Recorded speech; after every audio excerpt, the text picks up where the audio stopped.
सृष्टि के पालनकर्ता भगवान विष्णु को माना गया है। कहा जाता है कि जब जब धर्म संकट में पड़ता है तब तब भगवान विष्णु धरती पर किसी न किसी रूप में जन्म लेते हैं। यूं तो भगवान विष्णु के अनेक अवतार हुए, पर उनके 10 अवतारों को प्रमुख माना जाता है, जिन्हें दशावतार भी कहा जाता है। भगवान विष्णु का अंतिम अवतार कल्कि होंगे, जो कलयुग में धर्म की स्थापना के लिए जन्म लेंगे। अभी कलयुग का प्रथम चरण चल रहा है।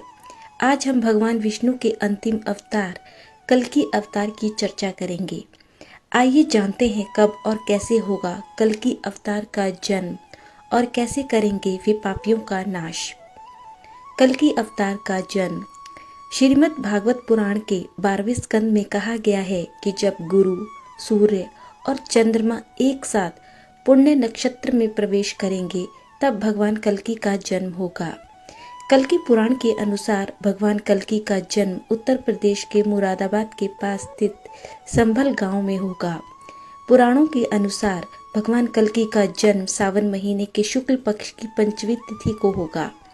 वे विष्णु यशा नामक तपस्वी ब्राह्मण परिवार में पुत्र रूप में जन्म लेंगे। उनके पिता भगवान विष्णु के परम भक्त होंगे।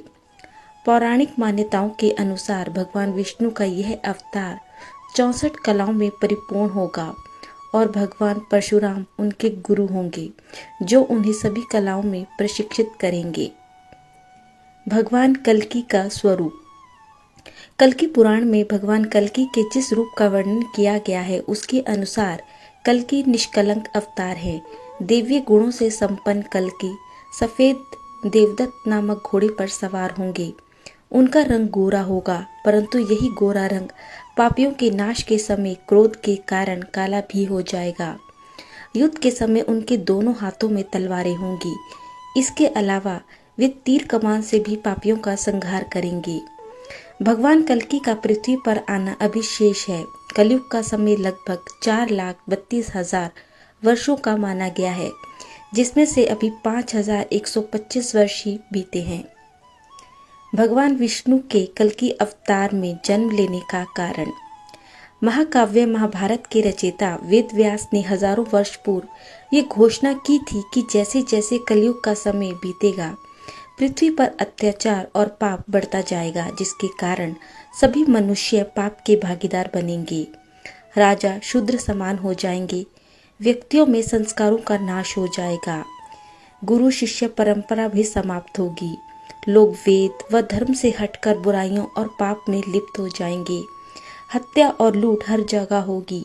जहाँ राक्षस जाति के समान हर जगह पाप और बुराई फैली होगी। तब भगवान कल्कि अधर्म का नाश करने के लिए और धर्म की पुनर्स्थापना करने के लिए अवतरित होंगे। उस समय भगवान विष्णु कली का वध करेंगे और धर्म को पुनः स्थापित करेंगे। कौन होगा कली पुरुष? कलयुग में अधर्म का अवतार कली पुरुष रूप में होगा। कल्कि पुराण के अनुसार उसे एक शक्तिशाली राक्षस के रूप में वर्णित किया गया है।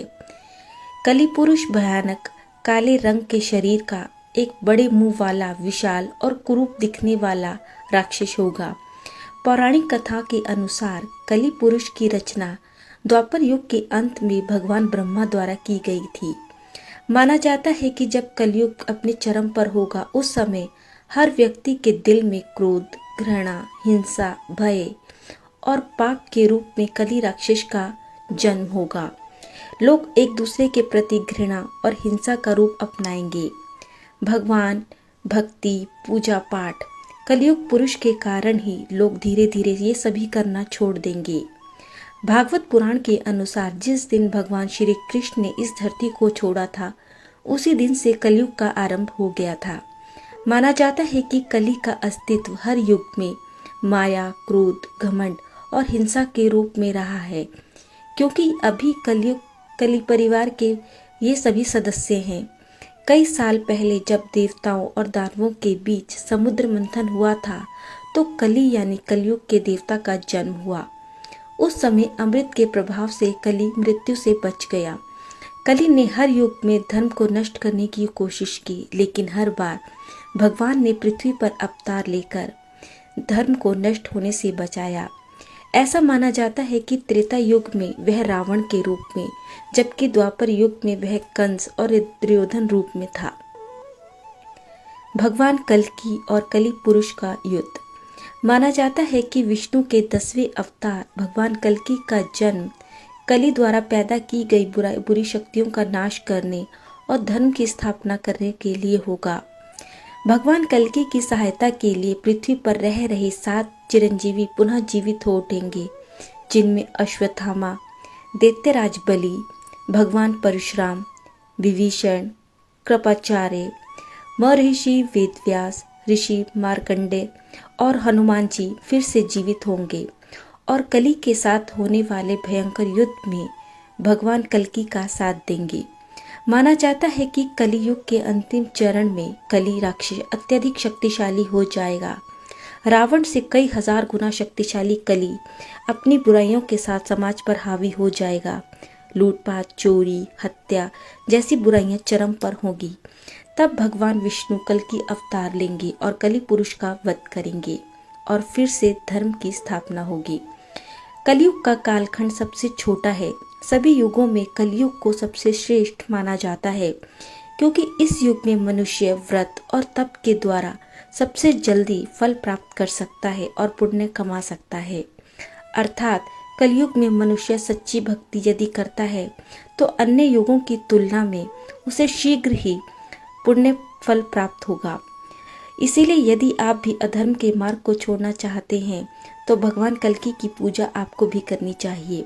आपकी साधना और सच्ची भक्ति ही आपको जीवन मरण के चक्र से मुक्ति दिला सकती है। तो प्रभु नाम जपते रहिए। धन्यवाद।